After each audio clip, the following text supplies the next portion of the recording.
Hi friends, R4iലേക്ക് എല്ലാവർക്കും ഒരിക്കൽ കൂടി സ്വാഗതം. ഗ്ലോബൽ അനിശ്ചിതത്വങ്ങൾക്കിടയിലും ഇന്ന് നിഫ്റ്റി 24,800 മുകളിൽ ക്ലോസ് ചെയ്യാൻ സാധിച്ചു എന്നുള്ളത് വളരെയധികം ആശ്വാസകരമായ ഒരു കാര്യമാണ്. കാരണം ആ ഒരു 24,700-800 ലെവല്, ആ ലെവലുകളിൽ താഴോട്ടേക്ക് പോവുകയാണെങ്കിൽ അത് 24,500 വരെ പോകാനുള്ള സാധ്യതയുള്ള ഒരു ലെവലാണ്. അപ്പോൾ ഈ ഒരു ലെവലിൽ പിടിച്ചു നിൽക്കുന്നു എന്നുള്ളത് ആശ്വാസകരമായ ഒരു കാര്യം തന്നെയാണ്. അപ്പോൾ ഇന്ന് വരാൻ പോകുന്ന US ഫെഡ് റിസർവിൻ്റെ FOMC മീറ്റിംഗ് ഔട്ട്കം, അതാണ് മാർക്കറ്റ് ഈഗർലി വെയിറ്റ് ചെയ്യുന്ന ഒരു ഇവന്റ്.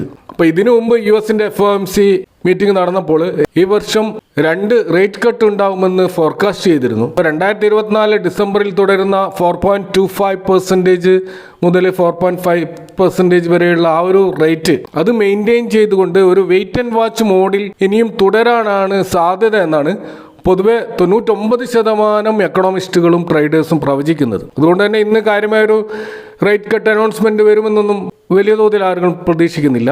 കഴിഞ്ഞ FOMC മീറ്റിംഗിൽ 12 മെമ്പേഴ്സും ഏകപക്ഷീയമായിട്ടാണ് റേറ്റ് കട്ട് വേണ്ട എന്ന് പറഞ്ഞിട്ടുള്ളത്. അപ്പോൾ ആ ഒരു യുനാനിമസ് ആയിട്ടുള്ള, അല്ലെങ്കിൽ ആ ഒരു ഐക്യത്തോടു കൂടിയുള്ള ആ ഒരു തീരുമാനത്തിൽ അവർ ഉറച്ചു നിൽക്കുന്നുണ്ടോ എന്ന് നമുക്ക് തീർച്ചയായിട്ടും ഒരു ക്യൂരിയോസിറ്റി ഇപ്പോൾ ബാക്കി നിൽക്കുന്നുണ്ട്. അപ്പോൾ നിലവിൽ USന്റെ എക്കണോമിക് ഇൻഡിക്കേറ്റേഴ്സൊക്കെ സൂചിപ്പിക്കുന്നത് പൊതുവെ ഒരു വീക്കായിട്ടുള്ള ഒരു എക്കണോമിയാണ്. കാരണം നമുക്കാണെങ്കിൽ GDP ഗ്രോത്ത് അത് 1.7 എന്നുള്ള ഒരു ഫോർകാസ്റ്റിൽ നിന്നും 1.3 മുതൽ 1.5% വരെയുള്ള ഒരു വീക്ക്നെസ് ആണ്. അത്തരത്തിലുള്ളൊരു ഡൗൺ ഗ്രേഡാണ് GDPയിൽ പ്രവചിക്കപ്പെടുന്നത്. കൂടാതെ ഇൻഫ്ലേഷൻ അത് 2.8 നിന്നും 3 വരുമെന്ന് പൊതുവെ കണക്കൂട്ടപ്പെടുന്നുണ്ട്. പ്രത്യേകിച്ച് ഈ താരിഫിൻ്റെ കാര്യങ്ങളൊക്കെ ഇംപ്ലിമെൻ്റ് ആകുമ്പോൾ വലിയ ഇൻഫ്ലേഷൻ അമേരിക്കയിൽ ഉണ്ടാകുമെന്നുള്ള ഒരു ആശങ്ക നിലനിൽക്കുന്നുണ്ട്. കൂടാതെ അൺഎംപ്ലോയ്മെൻറ്റ് റേറ്റ് 4.4 നിന്ന് 4.5% ഉയരുന്നതിൻ്റെ സൂചനകളും എല്ലാം കൂടി സൂചിപ്പിക്കുന്നത് ഒരു റേറ്റ് കട്ടിൻ്റെ സാധ്യത തീരെയില്ലെന്നാണ്.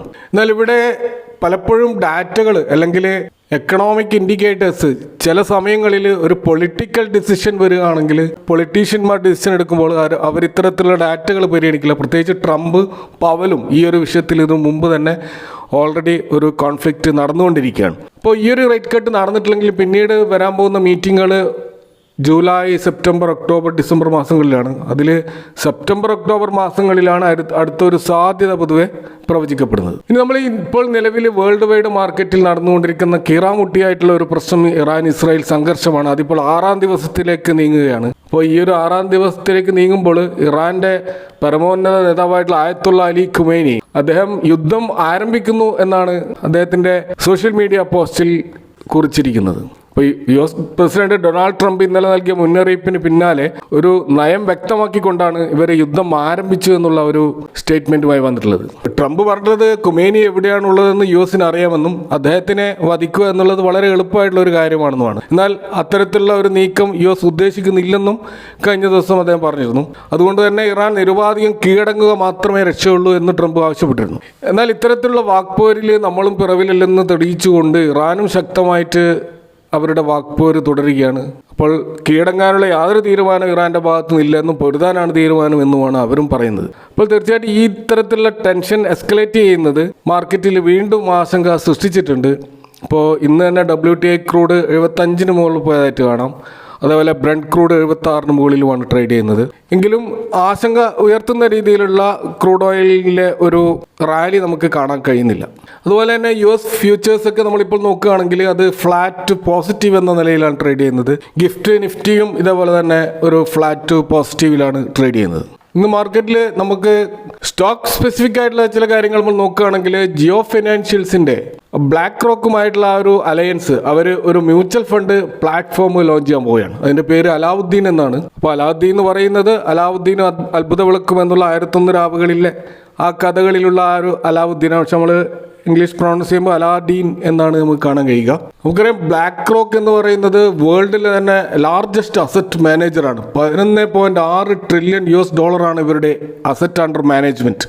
അപ്പോൾ ഈ ഒരു അസറ്റ് അണ്ടർ മാനേജ്മെൻറ്റ് വലുപ്പം നമ്മൾ മനസ്സിലാക്കണമെങ്കിൽ നമ്മൾ ഇന്ത്യയുടെ കറണ്ട് GDP എന്ന് പറയുന്നത് $4.3 ട്രില്യൺ ആണ്. അപ്പോൾ അതിൻ്റെ 3 മടങ്ങാണ് ഇവരുടെ AUM എന്ന് നമ്മൾ കാണുമ്പോഴാണ് ഇതിൻ്റെ വലുപ്പം മനസ്സിലാവുക. ഇപ്പോൾ ലോകത്തിലെ തന്നെ ചൈനയെയും അതുപോലെ USൻ്റെയും GDP മാത്രമാണ് ഇവർക്ക് മുകളിലുള്ള ഒരു GDP നമുക്ക് കാണാൻ കഴിയുക. അപ്പോൾ ജിയോയുമായിട്ട് കൈകോർക്കുന്ന ബ്ലാക്ക് റോക്ക് 50-50 എന്നുള്ള ഒരു ജോയിൻറ്റ് വെഞ്ചറിലൂടെയാണ് ഇവർ മുന്നോട്ട് പോവുക. അപ്പോൾ ഇവർ ലോഞ്ച് ചെയ്തിട്ടുള്ള ആ ഒരു AMC അല്ലെങ്കിൽ ആ ഒരു മ്യൂച്വൽ ഫണ്ട് ഹൗസ് അലാവുദ്ദീൻ എന്ന പേരുള്ള അത് ഓൾറെഡി സെബി അപ്രൂവൽ നൽകിയിരിക്കുകയാണ്. അപ്പോൾ ഇവിടെ എല്ലാവരും ഉറ്റുനോക്കുന്നത്, നമുക്കറിയാം ജിയോ സിം ആദ്യമായിട്ട് മാർക്കറ്റിൽ ഇറക്കിയപ്പോൾ മാർക്കറ്റ് പിടിച്ചെടുക്കാൻ വേണ്ടി അവർ ചെയ്തതുപോലെയുള്ള വമ്പിച്ച ഓഫറുകളോ അല്ലെങ്കിൽ ഡ്രീം ലോഞ്ചുകളോ അവർ നടത്തുമോ എന്നാണ് ഇൻവെസ്റ്റേഴ്സ് ഉറ്റുനോക്കിക്കൊണ്ടിരിക്കുന്നത്. ഇന്ന് സ്റ്റോക്ക് സ്പെസിഫിക് ആയിട്ട് മറ്റൊരു സ്റ്റോക്ക് നമ്മൾ കാണുന്നത് ഇൻഡസ്ഇൻഡ് ബാങ്ക് ആണ്. ഏറ്റവും അധികം ഇന്ന് റാലി നടന്ന ഒരു സ്റ്റോക്കാണ് ഇൻഡസ്ഇൻഡ് ബാങ്ക്. ഇന്ന് ഏകദേശം 4.69% ഇത് അപ്സൈഡ് പോയതായിട്ട് കാണാം. ഇപ്പോൾ 847 എന്ന പ്രൈസിലാണ് ട്രേഡ് ചെയ്യുന്നത്. അപ്പോൾ ഈ സ്റ്റോക്കിൽ ഇത്തരത്തിലുള്ള ഒരു മൂവ് ഉണ്ടാകാനുള്ള പ്രധാനപ്പെട്ട കാരണം നൊമൂറ എന്ന് പറയുന്ന ഇന്റർനാഷണൽ ബ്രോക്കറേജ് ഇതിന് അവരുടെ ആ ഒരു ടാർഗറ്റ് അത് 50% ഉയർത്തിക്കൊണ്ട് 700-ൽ നിന്നും 1050 ഉയർത്തിയിരിക്കുകയാണ്. അപ്പോൾ ന്യൂട്രൽ എന്ന ലെവലിൽ നിന്നും ബൈ റേറ്റിംഗ് ആണ് ഇതിന് നൊമൂറ കൊടുത്തിരിക്കുന്നത്.